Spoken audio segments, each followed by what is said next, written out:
Okay, perfect. Welcome everyone. This is our last lecture for the diabetes prevention series. And for everyone who's hung in there, thank you for joining me on this journey of ours. This is our program structure. Today's the 22nd, so it's our last class. Again, if you missed the class, they are recorded and Lisa does send them out every week after the class. And thank you for everyone for keeping up your activity logs and your weight logs. We've done creative ways to get them. If you can't do it on the online survey, please email me at the prediabetes prevention series at gmail.com. I'll put it in the chat in a little bit, and then to give me your numbers.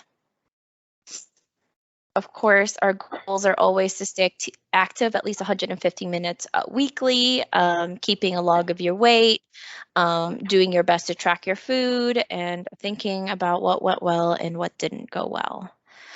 For me, in the last 2 weeks, it did not go. The first week went well, and then I did go out of town for the weekend, and then when I came back, it did not go so well. I kind of continued my vacation, which was not a good thing. So yesterday I went out and went for a run and I'm back on track. So again, everybody has struggled to maintain the consistency of always being active and eating healthy. I think you have to also, if you're going to take some time off, you just have to get back on sooner than later, I think. And then our lecture topics, including getting support, eating well away from home, and staying motivated to prevent type 2 diabetes mellitus. Let's face it, it's not easy to make lasting changes in your lifestyle. Fortunately, you don't need to do it alone. Getting support for your healthy lifestyle can help you prevent or delay type 2 diabetes. We will talk about how to get support from family, friends, coworkers, support from groups, classes, and clubs, and from professionals. You've been working hard to make healthy changes in your lifestyle. Your family, friends, and coworkers can have a big impact on those efforts for better or worse. Let's start by talking about some of the ways your family, friends, and coworkers might get in the way of your healthy lifestyle. This is not always on purpose, but it happens. How might family, friends, and coworkers hinder your healthy lifestyle?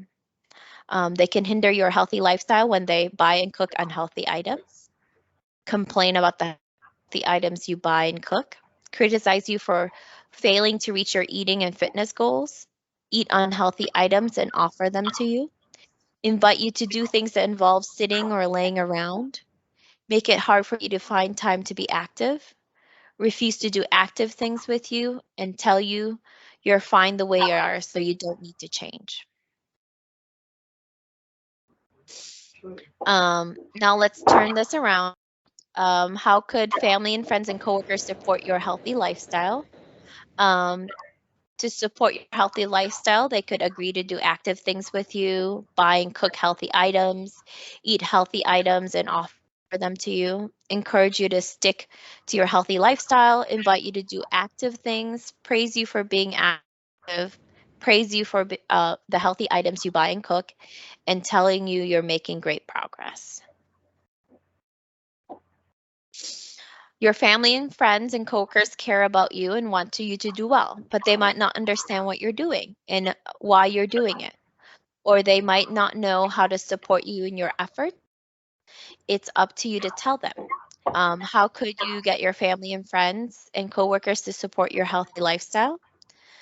To get them to support your healthy lifestyle, you could share the facts about type 2 diabetes and how to prevent it.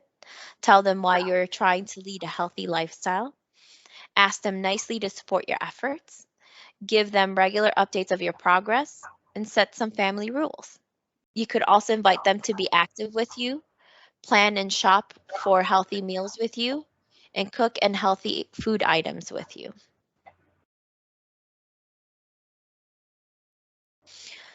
Um, we've talked about how to get support from family, friends, and coworkers. Now let's talk about how to get support from other people in your community. One way to get support from others in your community is to join a support group. Some support groups meet in person, others connect online. Support groups are for people who share a common issue. There are support groups for people who have lost a child, for people with cancer, for people with spouse who drinks too much. There are also support groups for people like you, people who want to lower their risk for type 2 diabetes and live a healthy lifestyle. I think this class has been somewhat of a support group for all of us, I think. Support groups share facts, ideas, and feelings. They listen and encourage each other. Another way to get to support from others in your communities, join an online health community. There are health communities for people with a range of lifestyle goals. Members share tips, stories, and compete with each other and cheer each other on. Another way to get support from others is in your community is to take a class or join a club. This lets you learn about and practice healthy habits like with like-minded people. What are some classes and clubs that could support your healthy eating habits? And what are some of the classes and clubs that could support your healthy fitness habits? And what are some of the ways to find groups, classes, and clubs to support your lifestyle? You could join a healthy cooking class, a healthy meal planning class. Again, with staying active, you could join a dancing club, softball, or a lot of my patients have walking clubs in their community. You can also ask your primary care provider if they have any classes to help support your healthy lifestyle. You could also contact community groups. I think a lot of people who live in communities, they usually have like a club center that will have some healthy activities, and you could also search online. And some community groups can also connect you with transportation to a lot of these activities. Um, We've talked about how to get support from your family and friends and from others in your community. Now let's talk about how to get support from professionals. These are people who have specialized training. Here are some of the professionals who support your healthy lifestyle. An endocrinologist are doctors who specialize in diabetes. They can help you with medical side of diabetes. Lifestyle coaches can help you adopt and sustain healthy habits. Nutritionists and dietitians can help you with food and eating concerns. Pharmacists can talk to you about the effects of medicine. Your primary care provider is likely the person who told you about being at risk for type 2 diabetes. He or she can help you learn about how to prevent this disease and refer you to other professionals. Psychologists and psychotherapists can help you cope with thoughts, feelings, and behaviors. Recreational therapists can help you manage daily life and get involved and to be involved in your community. Social workers can provide counseling, connect you to services, and trainers and exercise physiologists can tell you how to move your body in order to be healthy. Also, if you are an Intermountain patient, they did just start, the endocrinologist group did start a weight loss clinic. That could be a referral that you could get from your primary care provider. And that would just be another way to help you reach your weight loss goals. Now we're going to talk about eating well away from home. Eating well when you're at home can be hard enough, but eating well when you're away from home presents special challenges. We'll talk about some of the challenges of eating well at restaurants and social events, how to plan for and cope for these challenges. It can be challenging to eat well at restaurants. And then the next is we're going to look at an example. Jose's story. Jose's doctor tells him that he's at risk for type 2 diabetes. So he needs to change the way he eats. Jose has a healthy breakfast and dinner at home each day, but lunches are another story. Jose is a building contractor. During the day, he's always on the go, from job site to another. He gets his lunch at a fast food drive-through. He usually has a burger, fries, and soda. Jose loves getting together with his family, but he finds it hard to eat well at these events. He has trouble finding healthy choices, and his mother always pushes her empanadas on him. He doesn't want to hurt her feelings, so he takes just one. Jose decides to make better choices when he eats away from home. He tries to pack a healthy lunch the night before. If he buys this lunch, he orders a turkey sandwich with a side salad. Instead of drinking soda, he now drinks water. And Jose is also getting better at saying no thank you to his mother's empanadas.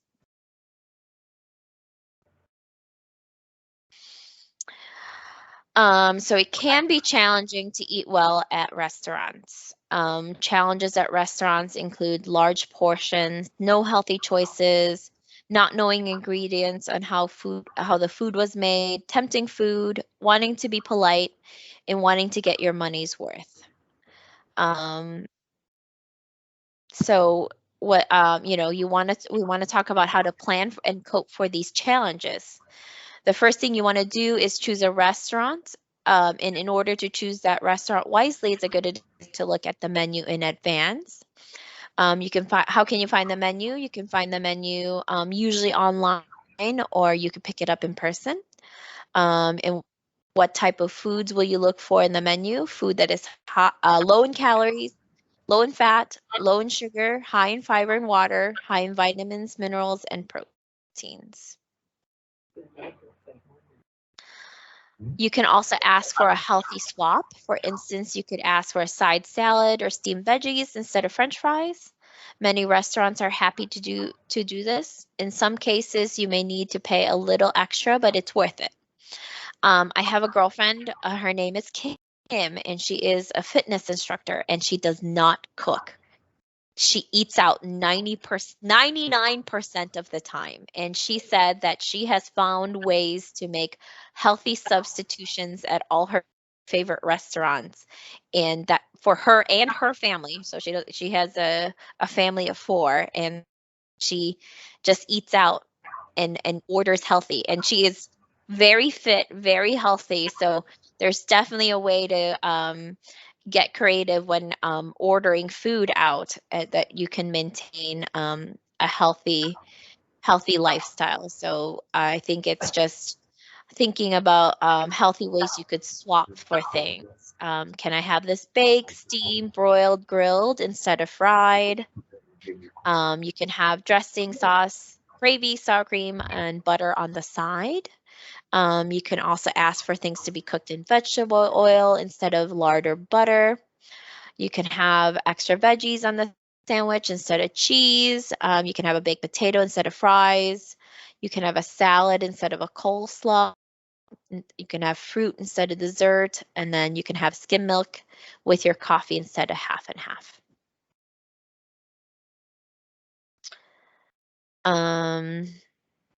In addition to finding out if an item is healthy, you'll also want to make sure the healthy amount of food. Many restaurants serve huge portions, plus there may be times where you want a tiny portion of an item that's fairly high in calories. Here are some of the questions you could ask to make sure that you have a healthy amount of food. You can ask for the smallest size of an item. You can have an appetizer instead of a main course. You can have a friend and you share an item. You can also get a to-go box at the very beginning and already, box up half of the portion before you start eating your meal. Places are more likely to find healthy choices at places with a salad bar, sit-down restaurants, vegetarian restaurants. You're less likely to find healthy choices at all-you-can-eat buffets, burger restaurants, most fast food restaurants, pizza restaurants. On the menu, you want to look for words that are baked, broiled, diet, grilled, healthy, light, low fat or fat-free, steamed, vegetable oil, whole grain, or whole wheat. Now, if an item is healthy, you can ask, how is this made? What are the ingredients in this? And what kind of oil is it cooked in?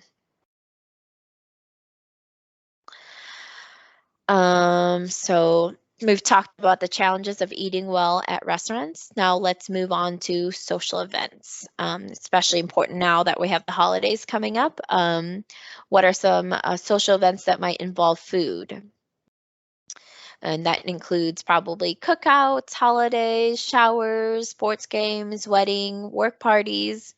Um, as we did we talked about in the last story about Jose, he loves getting together with his family, but he finds it very hard to eat well at these events. So um, another thing with these events that includes challenges is the large portions, no healthy choices, not knowing ingredients or how food is made, pressure from others, tempting foods, wanting to be polite and wanting to join in. Ways to be prepared for social events, including having a healthy snack at home so you won't be hungry. You won't be too hungry. Tell the host that you're eating plan. Ask if you can bring something healthy. Ask about ingredients and how dishes were prepared. Fill up on non-starchy veggies or broth-based soup. Keep a glass of water in your hand. Allow yourself a small treat and limit alcohol. So, at the end of this class, we want you to stay motivated to prevent type 2 diabetes. And I want you to think about how far you've come since you started this program, what our next steps are, and your goals for the next 6 months. Think about what healthy changes you've made in your eating, what healthy changes you've made in your fitness, what challenges you've overcome to make those healthy lifestyle changes. We're going to do Marie's story. You've come so far since you started this program, and you've coped with many challenges along the way. Your next challenge is to stay motivated over the next 6 months. Marie is at risk for type 2 diabetes, so she decides to eat right and get active. Marie works hard and sticks to her plan, and as a result, she reaches her weight goal. She also reaches her activity goal. Strangely enough, once she reaches her goal, Marie doesn't feel quite as motivated. She starts sliding back to her old habits. So Marie decides to take action. She thinks about how far she's come. She sets a new weight goal, and she commits to her healthy lifestyle all over again. She even gets her husband to join her. And today Marie is back to feeling motivated, and she plans to live a long and healthy life. Of course, this class is, to help you change your lifestyle. So I want you to think in the next 6 months to stay active at least 150 minutes of your physical activity. Continue to lose weight to reach at least 5 to 7% of your starting weight. Or if you have made it, to maybe lose even further or to maintain your weight. As always, we want you to plan for success. Think about what worked, what didn't work, any changes you want to make. And remember to be realistic, doable, specific, and flexible. Did anybody have any questions or comments today? Sorry.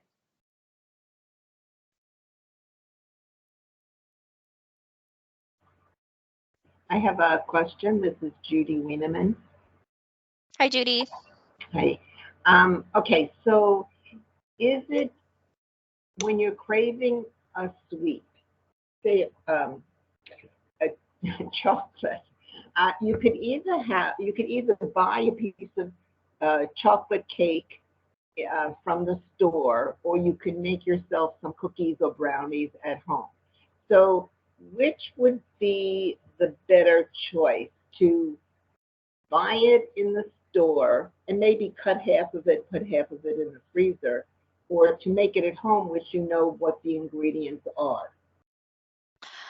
I think it's better to make it at home, but because you know exactly what the ingredients are, and you could make some substitutions to make it even healthier. I think sometimes making at home is you make large portions and it's trying to control yourself from eating all of those portions. Just like with me and ice cream, I don't keep it at home. I have to go to an ice cream shop to eat my ice cream, or else I will eat the whole tub in one sitting. So I think it just depends on your willpower. Yes, it's essentially eating at home and making it yourself and knowing the ingredients is healthier. But if you could, sometimes you go to the store and they have like the one slice cake, and maybe that's what you need, and you could share it with your husband, or, cut it and save it for later. That might just be healthier because you don't have the other half of whatever you made sitting, waiting for you to defrost and eat. So I guess that's my complicated answer.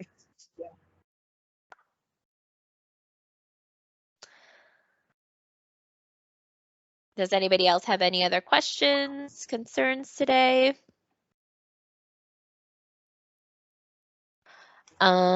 Next, let's see. Let me just switch this. Okay, so we are still going to meet on December 6th. Everyone's invited. We're thinking about just a celebration class. I'm going to take all the data that we've had. We'll celebrate who's had the most steps. We'll celebrate who's lost the most weight and who's been most active. I'm going to try my very best to cook while I'm doing this. I found this recipe. It's a spinach and goat cheese tartlets. It's with phyllo, so it's very low in carb. I haven't made it, but I'm going to make my family taste it this weekend for over the holidays. I think it's for each tartlet, it was only 54 calories. Very low in carbs too. So I thought it'd be good one to start. I have the recipe in my slides, so let me stop sharing and I can put it in the chat. If you guys wanted to try it or maybe kind of make it along with me while we're doing our celebration. Do you want me to share that in the email that I send out? Yeah, you can also, and then I was just gonna add it to the chat if people wanted to see it.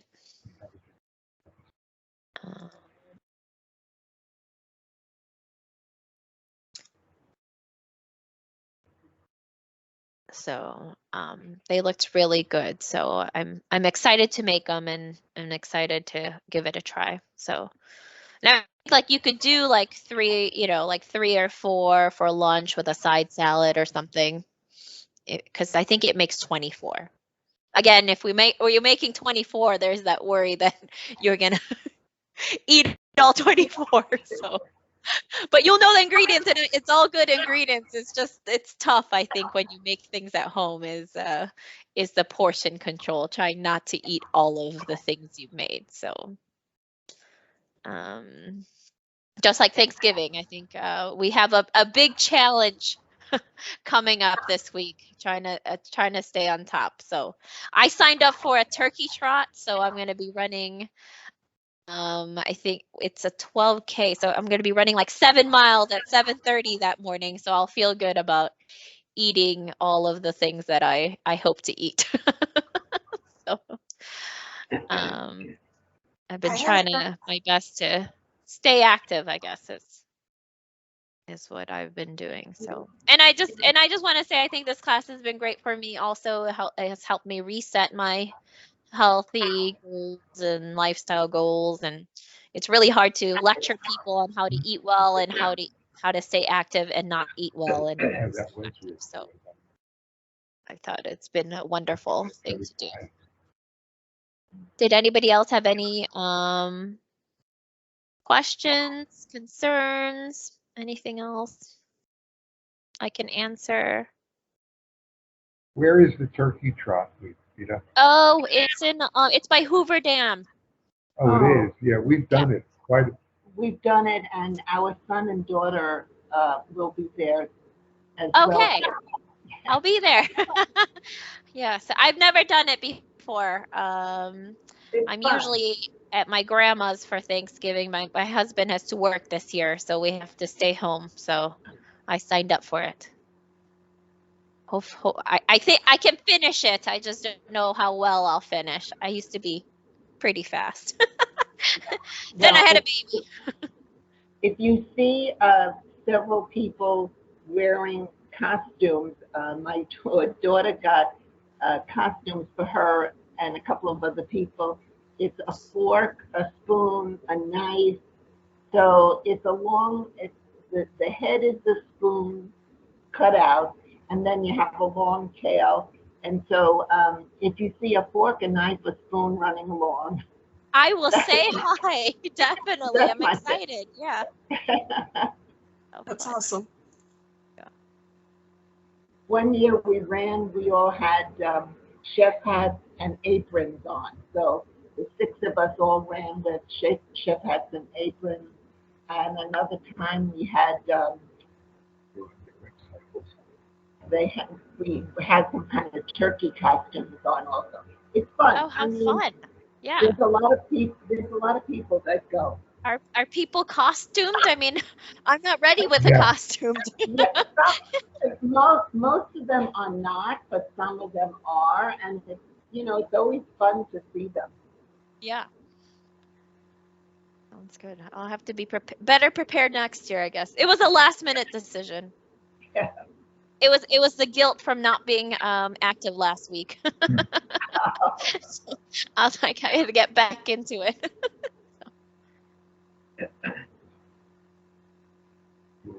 Alrighty. Does anybody else have any other questions or concerns?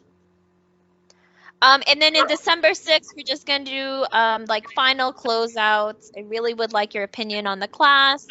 And then we're going to retake the pre-test that we took the first week, just to see if we've gained any knowledge or anything of that sort. So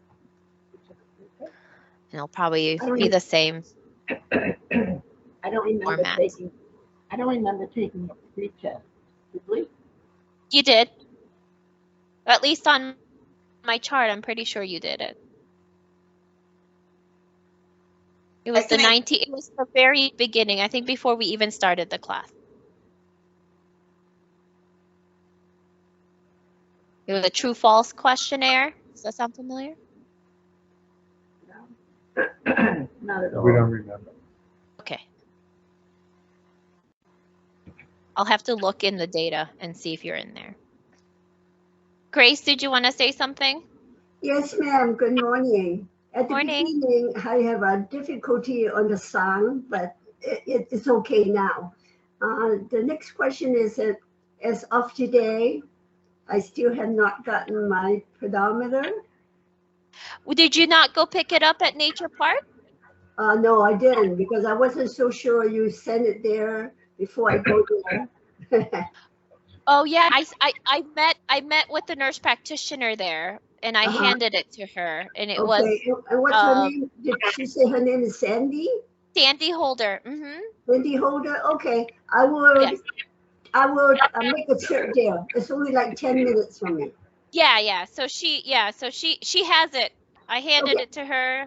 I said, I'm sorry. I thought you were picking it up the next day. Oh yeah, no, I guess, all right, then I sure make an effort to do it today. Okay, perfect. Thank you, thank you so much.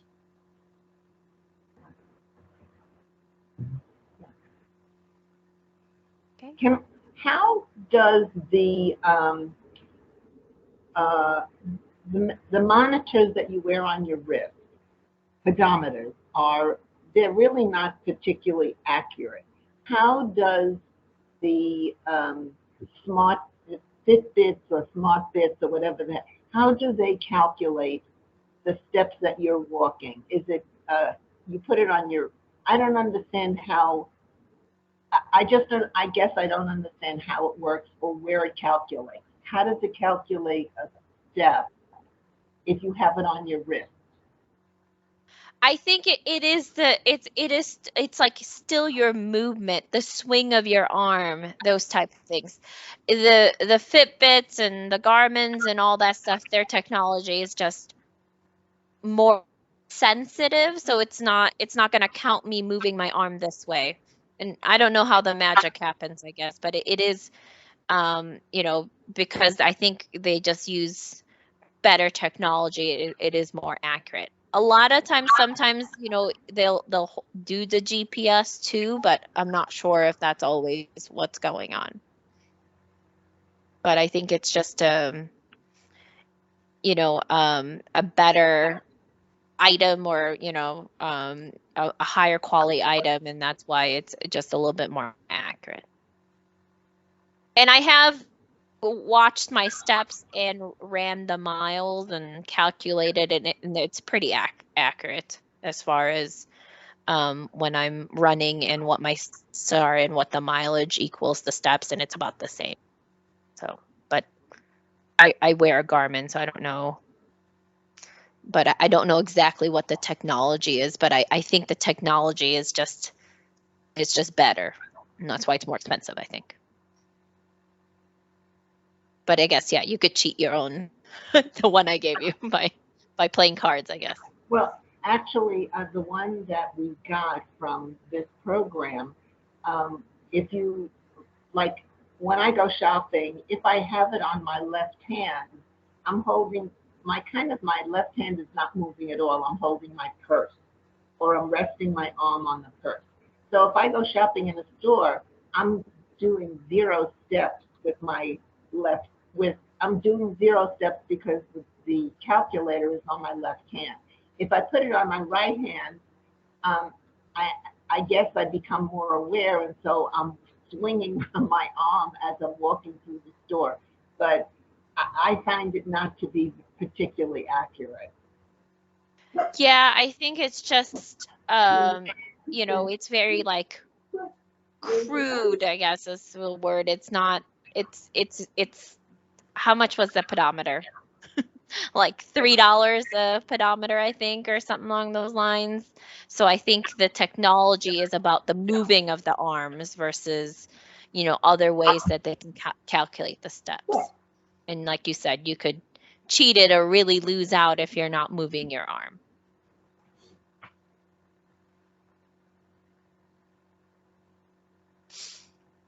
Okay.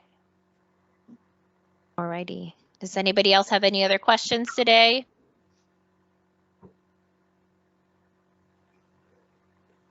Okay, we'll meet one more time in a couple weeks to go over Okay. everything. Just a celebration. Show up. We've got prizes.